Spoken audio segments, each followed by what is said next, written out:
Pour faire face à l'urgence sociale, comme pour financer la bifurcation écologique, on nous raconte toujours la même histoire. Ça coûte trop cher, nos États n'ont pas les moyens.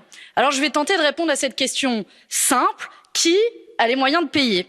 Allez-vous me dire que les entreprises qui se gavent de profits sur la crise et sont par ailleurs responsables de la catastrophe environnementale n'ont pas les moyens? Prenons par exemple au hasard Amazon, qui nage dans un océan de bonheur avec une crise sanitaire qui a multiplié par 3 ses bénéfices en un seul trimestre. Sans parler de son PDG, Jeff Bezos, dont la fortune dépasse 180 milliards de dollars. On pourrait se demander quand même s'il ne pourrait pas être mis à contribution.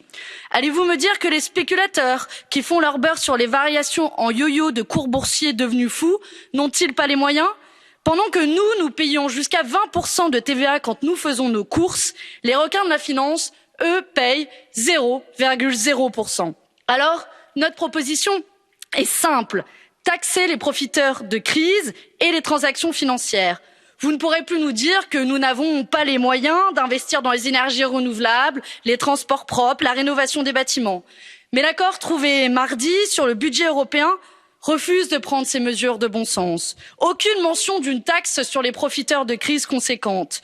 Une hypothétique taxe sur les transactions financières réduite à portion congrue et renvoyée aux calendes grecques.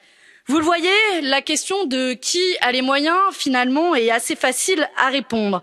Mais je m'en pose une autre. Qu'allez-vous dire à vos enfants? Désolé, on a préféré sacrifier votre avenir pour satisfaire les lobbies et les multinationales? Merci.